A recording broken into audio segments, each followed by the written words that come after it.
परम पूज्य श्री श्रीकांत दास जी महाराज के सत्संग एवं भजनों का आनंद प्राप्त करने के लिए हमारे YouTube चैनल कोड़ी धाम गौशाला चित्रकूट को सब्सक्राइब करें और बेल आइकन को दबाना न भूलें एवं कमेंट में राधे राधे अवश्य लिखें।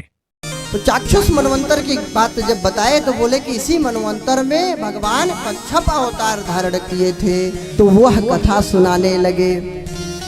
महाराज बलि का शासन था उन दिनों।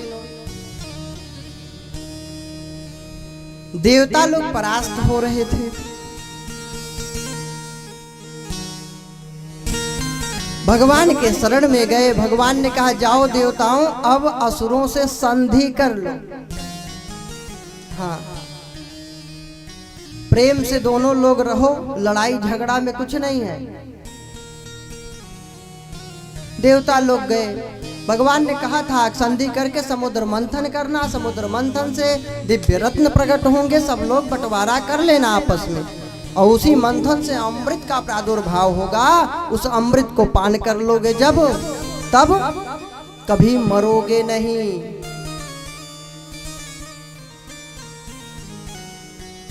तो आध्यात्म भी एक समुद्र है। उस समुद्र में प्रारब्ध के मंथन दंड को सत्कर्म की रस्सी से चलाते रहिए।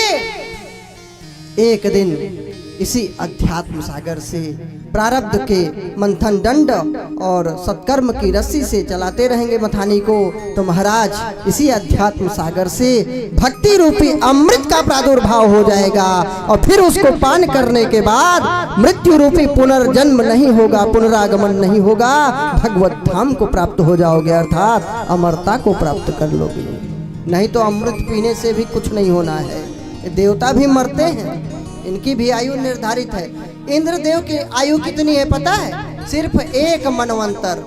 14 बार इंद्र बदलते हैं। और एक मनवंतर का समय मैंने कितना बताया था? 30 करोड़ 67 लाख 20 हजार वर्ष। बस इतनी आयु है इंद्र की। अब वैज्ञानिक सर्च करें, खोज करें, ऐसा अंतरिक्ष में कौन सा स्थान है जहाँ की गणना यहाँ के 100 वर्ष बीतने, मतलब कि वहाँ का 100 वर्ष, यहाँ का 30 करोड़ 67 लाख 20 हजार वर्ष इक्वल हो जाता है, बराबर हो जाता है। और ब्रह्मलोक का तो मैंने बता ही दिया, 12 घंटे केवल दिन व्यतीत हो तो यहाँ पे 4 अरब 29 करोड़ 40 लाख 80 हजार वर्ष बीत जाता है। अब ये सर्च का विषय है, ढूंढिए कौन सा ऐसा स्थान है। ऐसा थोड़ी है कि बस बोल दीजिए शास्त्र गलत। अगर ऐसा जगह न मिले तब गलत है, ढूंढिए, मिलेगा क्यों नहीं जो है। तुम्हारा संधि हो गई बलि जी और इंद्र में। ये हुआ मंथन कार्य किया जाए। मंदराचल पर्वत को गरुड़ की पीठ पर भगवान नारायण ले आए। बासुकी नाग की मथानी बनाई गई। समुद्र के अंदर बहुत से लता वृक्ष औषधियों को डाल दिया गया।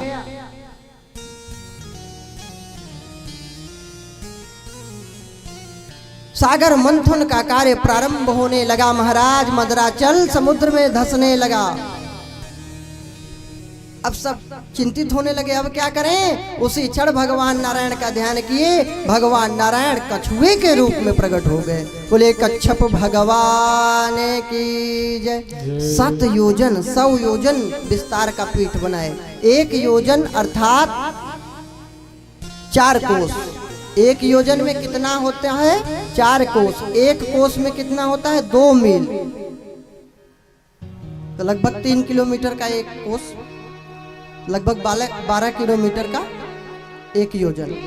तो 100 योजन मतलब 1200 किलोमीटर लंबा चौड़ा विस्तार वाला पीठ बनाए। अब उनके पीठ पर मदराचल घूमने लगा। और ऐसा भगवान को लग रहा है मदराचल के घूमने से जैसे कोई खुजला रहा है पीठ को। अजित रूप हो करके भगवान नारायण देवताओं की तरफ से मंथन का कार्य करा रहे थे। उधर असुर लोग, पहले तो देवता लोग सोच रहे थे कि मुख की तरफ वासुकी के रहेंगे तो मर जाएंगे। अब क्या करें? तो नारद जी ने मंत्र बताया। देवता लोग बोले भैया हम श्रेष्ठ हैं, बहुत देवता हैं, इसलिए हम लोग मुख की तरफ रहेंगे और असुर लोग हमसे श्रेष्ठ थोड़ी हैं, वे लोग पूंछ की तरफ रहेंगे। और ऐसा क्यों कर रहे थे? जिससे कि ये जो है क्रोधित होके मुख की तरफ आ जाए और इसके विष का सामना करें। असुर लोग बोले अच्छा, बड़े आए ज्ञान देने वाले, हम श्रेष्ठ हैं, हम मुख की तरफ रहेंगे। इंद्र बोले कि ठीक है भैया, तुम ही श्रेष्ठ बने रहो, यही तो करना था। असुर लोग मुख की तरफ हो गए, लोग पूंछ की तरफ। मथानी प्रारंभ हुआ, मंथन का कार्य। अब मंथन किस लिए किया गया था? अमृत के प्राप्ति के लिए। लेकिन निकला क्या सर्वप्रथम? विष। याद रखना, जब भी समाज के कल्याण के लिए, विश्व के कल्याण के लिए, परिवार के कल्याण के लिए, किसी के लिए भी कल्याणकारी कार्य करोगे, जब भी सत्कर्म रूपी समुद्र मंथन का कार्य करोगे, यश सम्मान रूपी अमृत की प्राप्ति के लिए, तो याद रखना सर्वप्रथम विष रूपी अपमान का पान करना पड़ेगा आपको, तभी यश सम्मान की प्राप्ति होगी। इसीलिए जिंदगी में गम का जहर जिसको पीना आ गया, जिंदगी में गम का जहर जिसको पीना आ गया, यह हकीकत है जहां में उसको जीना आ गया, यह हकीकत है जहां में उसको जीना आ गया। तो अच्छे कर्म करिए तो निंदा अपयश का सामना आपको करना ही पड़ेगा, निश्चित है। अब विष से सब जलने मरने लगे, अबे हुआ अब विष से रक्षा कौन करे? तो सब लोग कहे अभी इससे रक्षा करने वाले एक ही हैं, कौन? आशुतोष तुम अवधर दानी, आशुतोष तुम अवधर दानी, आशुतोष तुम अवधर दानी, आरती हरहु दीन जन जानी, आरती हरहु दीन जन जानी, आशुतोष तुम अवधर दानी, आशुतोष तुम अवधर दानी। आशुतोष कहते नहीं, आशु कवि है। आशु कवि मतलब तुरंत कविता करने वाले। आशुतोष मतलब तुरंत शीघ्र ही संतुष्ट होने वाला अगर कोई है तो कौन है? शिव जी, परम करुणा निधान। उनके शरण में गए, प्रसन्न हो गए, बोले क्या चाहते हो? तो प्रभु आपको भोग लगाना है। किसका? कहे विष का। धन्य है भगवान शिव, बड़े प्रेम से स्वीकार कर लिए विष को भी। इसीलिए भांग धतूरा सांप बिच्छू सब भगवान अपना लिए। किसके लिए? हमारे कल्याण के लिए। हाँ, और इसलिए नहीं कि भांग धतूरा पी के कहो कि बम बम भोलेनाथ। हाँ, शंकर जी की बूटी कोई ऊटी बूटी नहीं है, वो हमारे कल्याण के लिए स्वीकार किए। कान में कुंडल की जगह बिच्छू, हार की जगह सांप, वासुकीनाग। तो भैया उनकी तुलना काहे करते हो? गंगा जी को रखे हैं शीश पे, बसे कैलाश के ऊपर, बसे कैलाश के ऊपर, करे नंदी सवारी है,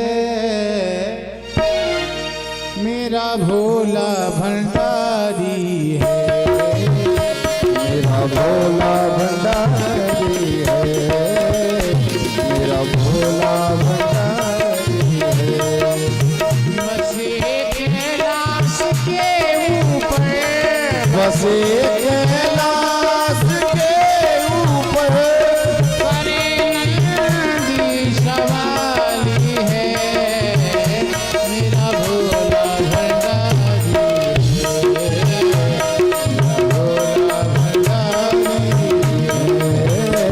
मेरा भोला भंडारी है, मेरा भोला भंडारी है, मेरा भोला भंडारी है।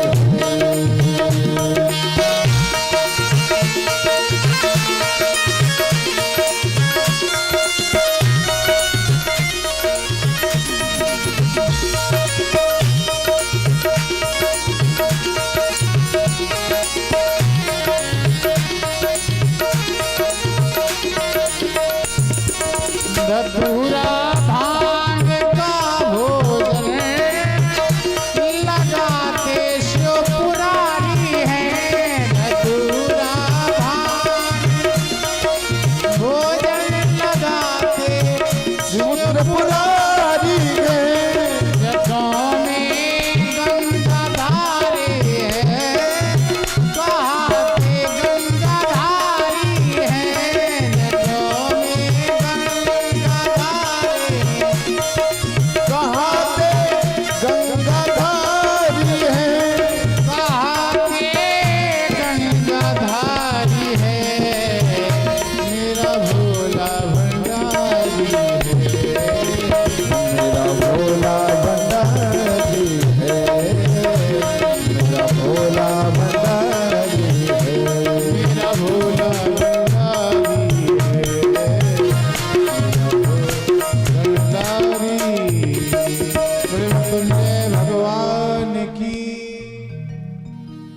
भगवान शिव जी आए हैं, पूरे विष को पान कर लिए हैं, सबकी रक्षा किए। पुनः मंत्र प्रारंभ हुआ। मेरा 14 रत्न प्रकट हुए। ये विष भी एक रत्न है।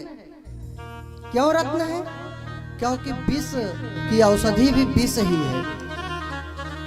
अगर पशुओं वाला विष शरीर में घुस जाए तो वनस्पति, विषैले वनस्पतियों का सेवन करिए, उसका काट है। हाँ, किसी ने औषधि वाले विष को पी लिया हो तो सांप काट ले तो बच जाएगा। अब किसी को सांप ने काट लिया हो तो औषधि वाले विषाक्त चीजों को खाने से बच सकता है। बाकी आप लोग इसको प्रयोग नहीं करना बिना डॉक्टर की सलाह के। मतलब विष ही विष की दवा है, तो विष भी एक रत्न है। 14 रत्न कौन कौन से निकले पता है? श्रीरंभा विष वारुणी, अमीय शंख गजराज। श्रीरंभा विष वारुणी, अमीय शंख गजराज। धनु धनवंतरी धेनु शशि, कल्प वृक्ष मणिवार। कल्प वृक्ष मणिवार। लक्ष्मी जी प्रकट हुई तो लक्ष्मी जी तो नारायण के ही साथ रहती थी। भगवान ने लीला किया, लक्ष्मी जी से कहा थोड़ा समुद्र के अंदर से प्रकट हो जाइए। समुद्र के अंदर से प्रकट हो गई लक्ष्मी जी।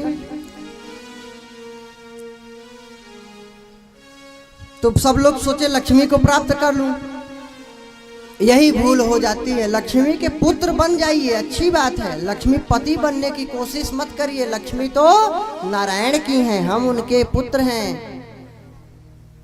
इस भावना के साथ धन का सदुपयोग करिए। अहंकार में मत रहिए कि मैं लक्ष्मीपति हो गया, बस वहीं पे पतन शुरू। और याद रखना, लक्ष्मी जी का वाहन क्या है पता है? हाँ? ये मैया कह रही है उल्लू। ये हमको उल्लू कह रही क्या? अच्छा, वाहन लक्ष्मी जी का वाहन क्या है? उल्लू। और याद रखना, केवल लक्ष्मी जी को चाहोगे, नारायण को छोड़ करके, सतोगुण सत्य, सतोगुण क्या है? सत्य गुण किसका है? नारायण का। और उसको सत्य गुण को छोड़कर, सतोगुण को छोड़कर अगर केवल लक्ष्मी धन की चाह करोगे तो याद रखना लक्ष्मी तो प्राप्त हो जाएगी। क्यों? क्योंकि सुत दारा और लक्ष्मी पापी के भी हों, लेकिन संत मिलन और हरि कथा तुलसी दुर्लभ हों। तो पापी को भी मिल जाएंगे लक्ष्मी, लेकिन आएंगी तो जब अकेले लक्ष्मी जी को बुलाओगे आएंगी, लेकिन उल्लू से आएंगी और उल्लू बना करके चली जाएंगी। अच्छा, सतोगुण ना हो तो धन चाहे जितना कमा लो, कहे भैया कमाई कम आई, चाहे जितना कमा लो कमाई। अच्छा, एक नाम और है दौलत। जब सतोगुण ना हो घर में, सतोगुण मतलब अच्छे विचार, अच्छे दिमाग, सतपंथ पे चलने वाले ना हो लोग, तो जुआ में, शराब में बर्बाद कर देंगे धन को, तो उसका नाम है दौलत। जब सतोगुण से प्रेम नहीं है, केवल लक्ष्मी से, तो जुआ शराब में बर्बाद कर देंगे। दौलत मतलब आई तो एक लात दिया, बुद्धि भ्रष्ट किया, और जब गई धन संपत्ति चली गई तो एक लात दिया, तो कुल लात कितने हो गए? 2 लात दौलत हो गए। लेकिन अधर्म मार्ग पे करने वाले, बाकी तो धन संपत्ति आवश्यक है, लेकिन सतो गुण को धारण करके अच्छे कार्य में लगाइए। देखिए, धन का उपयोग है। धन की 3 गति है। त्रिगतयो भवन्ति वित्तस्य, दानम भोगो नाशः। त्रिगतयो भवन्ति वित्तस्य, यो न ददाति न भुंक्ते तस्य तृतीय गतिर् भवति। धन की 3 गति है। कौन कौन? दान, भोग और नाश। या तो आप खूब उपयोग करिए, बच्चों को खूब अच्छे से पढ़ाइए, अच्छे कपड़े पहनाइए, खूब अच्छे से खाइए पीजिए, भजन करिए, तीर्थ करिए, और गरीबों की सेवा में लगाइए, अनाथालय में लगाइए, गो सेवा में लगाइए, संत सेवा में लगाइए, कन्याओं के विवाह इत्यादि में खर्च कर दीजिए, दान पुण्य करिए। तो या तो दान करिए या उपयोग करिए, दो तो ठीक है। लेकिन अगर खूब कंजूसी से मर मर के रखे हो तो मान लीजिए महाराज, हाँ आरती में भी सोचते हैं कहीं 10 का सिक्का न चला जाए, तो ढूंढते हैं सिक्के। तो महाराज इतना भी कंजूसी ठीक नहीं। खूब परिवार का भरण पोषण करिए, दान पुण्य करिए। नहीं तीसरी गति जो नाश वाली है, इसको करना नहीं पड़ेगा, अपने आप हो जाएगी। एक व्यक्ति खूब कंजूस था, खूब मटके में भरा सोने के मुद्राओं को था, रोज डेली गिनता था, 1 2 3 1000 पूरे हैं, और खर्चा नहीं करता था। कंजूस आदमी भूखे प्यासे सोता था, बहुत मक्खी चूस। एक बार चोरों ने देखा कि यार कुछ खन्न खन्न की आवाज आ रही है इसके आंगन में। देखे ध्यान से कि ये बुढ़ा तो गिन रहा है, कहे ठीक है गिनने दो। जैसे ही बुढ़ा गया गिन के स्नान ध्यान इत्यादि करने, चोर पहुंचे, जितने सोने के सिक्के थे सब चुरा लिया, और उतने ही बड़े आकार के मिट्टी के सिक्के बनवाए, और उसमें सब गिन करके 1000 सिक्के भर दिए। चोर चले गए। अब वो बूढ़ा आदमी आया गिनने के लिए, कंजूस आदमी गिना, 1000 तो सिक्के थे, लेकिन खनखन की आवाज नहीं हो रही थी। डाउट हुआ, संदेह कि ये लग रहा है सोना नहीं है, कुछ गड़बड़ है। देखा उजेले में, अरे ये तो मिट्टी का सिक्का कहाँ से आ गया। रोने चिल्लाने लगा। लोगों ने पूछा क्या हुआ, बोला 1000 सिक्के रखे थे, गुम गया। कहे कैसे मालूम, कहे रोज गिनता था। अरे कहे बावरे जब खर्चा नहीं करना गिनना है तो ये भी गिनने के लिए है, रोज गिन। क्या चला गया। तो धन का उपयोग करिए या दान करिए, नहीं नाश अपने आप हो जाता है। तो लक्ष्मी मैया प्रकट हुई तो सब सोचे मुझे मिल जाए। तो लक्ष्मी को अकेले मत बुलाइए, नारायण को बुलाइए। सतो गुण से प्रेम करिए, सच्चाई से प्रेम करिए, सत्य से प्रेम करिए। कोई ईश्वर को मानता हो नहीं मानता हो, पूजा पाठ मानता हो नहीं मानता हो, लेकिन सत्य को सभी मानते हैं। विश्व में कोई ऐसा नहीं है जो सत्य को न माने। बिना सत्य के संसार चल ही नहीं सकता, सब तहस नहस हो जाएगा। अगर सत्य को नहीं मानते तो संविधान बनाया गया, उसमें नियम क्यों बनाया गया? चोर को दंड दो, व्यभिचारी को दंड दो, बलात्कारी को दंड दो, मर्डर करने वाले को दंड दो। क्यों? क्योंकि ये असत्य मार्ग वाले हैं। वही तो शास्त्रों में है, नहीं असत्य सम, नहीं असत्य सम पातक पुंजा, फिर सम होहि कोटि गुंजा, फिर सम होहि।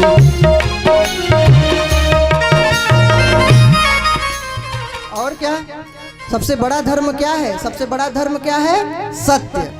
आप कुछ मानते हो नहीं मानते हो इसका कोई लेना देना नहीं, लेकिन सत्य से जरूर प्रेम करिए, आपका कल्याण निश्चित है।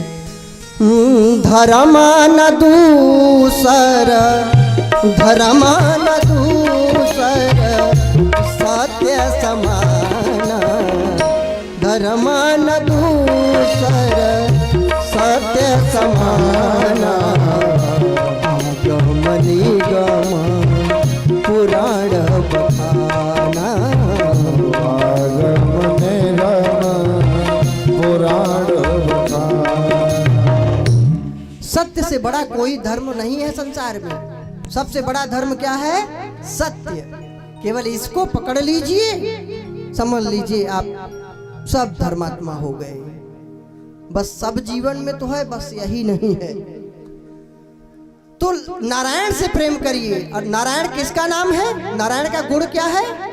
सत्य का नाम है। नारायण का नाम क्या है? सतगुण का नाम है, सतपंथ का, सतमार्ग का। अगर सतमार्ग नहीं है, सतपंथ नहीं है, सच्चाई जीवन में नहीं है, तो आप नारायण से प्रेम नहीं कर रहे हैं। आपके जीवन में नारायण नहीं है। और जिसके जीवन में नारायण होता है उसके जीवन में सत्य जरूर होता है। और फिर नारायण भगवान कैसे आते हैं? गरुड़ के ऊपर सवार होकर। और गरुड़ के पंखों से क्या ध्वनि निकलती है? वेद मंत्र की ध्वनि होती है। और फिर लक्ष्मी को बुलाना नहीं पड़ता, वो तो उनकी अर्धांगिनी है, अनुगामिनी है। जब नारायण को बुलाओगे तो जीवन में सकारात्मकता आएगी, सत्य जीवन में उतरेगा। और महाराज लक्ष्मी मैया अपने आप नारायण के साथ प्रकट हो जाया करेंगे। फिर उल्लू से नहीं आएंगे, फिर किससे आएंगे? गरुड़ के ऊपर आएंगे। लक्ष्मी मैया नारायण को वरमाला पहनाई है। सतयुग की सबसे पहली जयमाल सिस्टम वरमाला। कन्या को अधिकार दिया गया कि वो अपना वर चयन करे। फिर अप्सराएं निकली, स्वर्गलोक में गई, विष को शंकर जी पान किए, बारूड़ी मदिरा को असुरों ने लिया। सोमरस अलग है, सोमरस चंद्रमा के प्रकाश से पुष्ट होने वाली औषधियां, जैसे कि आप गाड़ी है, शहद है, मधु, ये सब में मादकता थोड़ी होती है, लेकिन ये शराब नहीं है जो सड़ा कर बनाया जाता है। तो महाराज बारूड़ी मदिरा को असुरों ने लिया है। मैंने बताया था ना कल ही कि वो विश्वरूप जी थे, 3 मुख थे, एक से सोमपान करते थे, एक से सुरापान करते थे, एक से अन्न ग्रहण करते थे। तो मैंने बताया था सोमपान करने वाला मुख जो था वह पपीहा बन गया, सुरापान करने वाला गौरैया की उत्पत्ति हुई उससे। तो सोमपान इससे सिद्ध होता है कि अलग है और सुरापान अलग है। तो जहाँ वर्णन है देवी मधुपान में हो करके मदमस्त महिषासुर का संहार कर रहे हैं, तो वो अमृत सागर के मध्य में मणिद्वीप निवासिनी है, तो अमृत वहाँ तात्पर्य लेना चाहिए इसका। अमृत पान करती हैं, अमृत सागर के मध्य में जो रहती हो माता वो मदिरा पान करेंगे, तो हम मधुपान का तात्पर्य है। ठीक है, तो वो एक पेय पदार्थ होता है, थोड़ी मादकता होती है, लेकिन वो मदिरा रस नहीं होता। तो सुरापान अलग है। तो बारूणी मदिरा को असुरों ने लिया है। देवता लोग सोमपान करते हैं, असुर लोग मदिरा पान करते हैं। तो जो मदिरा पान करते हैं वो समझ लीजिए आप देव हैं कि दानव। मैं नहीं कह रहा हूं, अपना स्वयं समझ लो। शंख निकला, दक्षिणावर्ती शंख, भगवान नारायण ने उसको स्वीकार किया। हाथी निकला, ऐरावत, इंद्र ने लिया। धनुष निकला, अद्भुत धनु, उसको भगवान नारायण ने स्वीकार किया, सारंग धनुष। धन्वंतरी वैद्य निकले अमृत का कलश लेके। गौएं 5 निकली, 5 ऋषियों ने ले लिया सेवा करने के लिए, उनके दुग्ध से भगवान की पूजा करने के लिए, घृत से आरती पूजा करने के लिए, यज्ञ करने के लिए। मतलब यज्ञ की अधिष्ठात्री देवी है गाय। अगर गाय नहीं है तो यज्ञ का कोई मतलब नहीं। अब यज्ञ हवन हो रहा है, कल्याण नहीं हो रहा है, क्यों? आरती पूजा कर रहे हैं, कल्याण नहीं, क्यों? क्योंकि गोघृत की आरती नहीं हो रही है। बाजार से घी खरीद रहे हो लेकिन वो गाय की नहीं है, और हो सकता है वो चमड़े की चर्बी इत्यादि की हो, तो आप और अपराध कर रहे हो। इससे अच्छा तो तिल का तेल ले लीजिए, उससे आरती करिए। बाजार में कुछ गारंटी नहीं है। और घर में घी बनाइए, तो गाय के घी से अगर आरती पूजा करोगे, हवन करोगे तो कल्याण होगा। और नहीं गाय का घी है महाराज, तो तिल के तेल से दीपक जला लीजिए, वो भी घर पेरा करके तिल को शुद्ध होना चाहिए। तो आजकल महाराज मिलावट इतनी ज्यादा है कि पूछिए मत, हर चीज में मिलावट। चाहे मर जाए संसार, लेकिन केवल व्यापार में लाभ होना चाहिए। क्या समय आ गया है महाराज।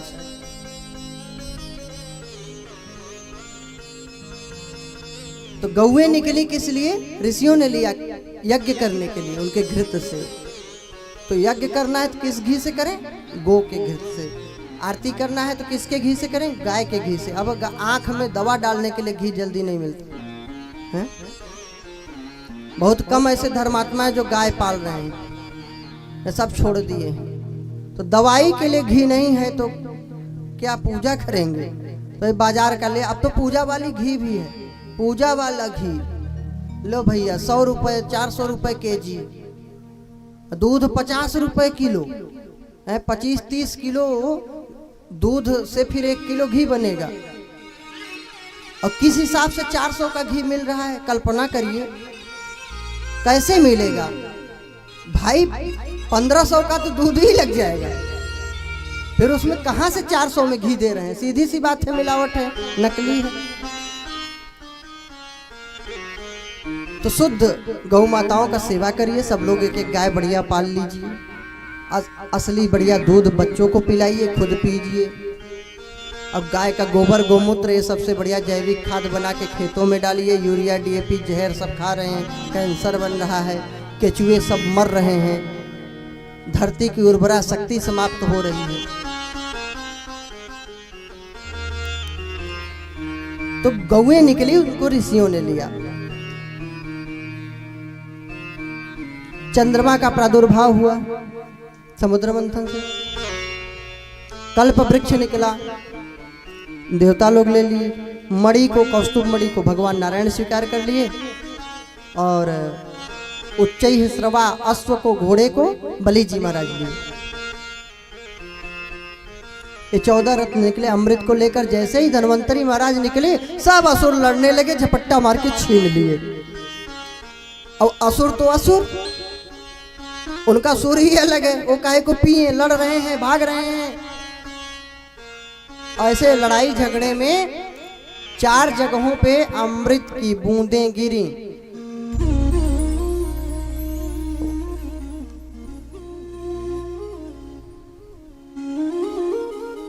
अमृत की बूंदें गिरी, पड़ी कहां कहां पे? हरिद्वार में, प्रयागराज में, और आपके अवंतिकापुरी जहां क्षिप्रा नदी है, गोदावरी में, त्र्यंबकेश्वर, नासिक, जहां पे इन 4 जगहों पे महाकुंभ लगता है। अब देवता लोग भगवान से प्रार्थना किए, प्रभु रक्षा करो। भगवान मोहन तो है ही, मोहन जिनके अंदर मोह नहीं है वो मोहन, अथवा जो भगवान से प्रेम कर लिया अब उसको संसार से मोहनम, संसार का मोह छुड़ाने वाले हैं वो मोहन। ऐसे ही मोहन है, सबको मोहित करने वाले मोहन, मोह लेने वाले को भी मोहन कहते हैं। लेकिन आज मोहन तो है ही हैं, सबको मोहने वाले आज मोहिनी बन गए। सुंदर हरी चूड़ियां, सुंदर वस्त्र, सुंदर पायल रुनझुन करती हुई मोहिनी माता चली, मोहिनी भगवान। अब इन्हें चली भी कह सकते हैं, चले भी कह सकते हैं। भगवान चले, मोहिनी रूप से चले। असुरों ने कहा मेरा बंटवारा कर दो, मोहिनी भगवान ने कहा किसी को कम दूं, किसी को ज्यादा दूं, किसी को न दूं, चलेगा? बोले हाँ चलेगा। मोहिनी भगवान ने अमृत को लिया है, एक तरफ असुरों को बिठाया, एक तरफ देवताओं को अमृत पिलाया, असुरों को मदिरा पान, क्योंकि उन्होंने लिया ही था बारूड़ी।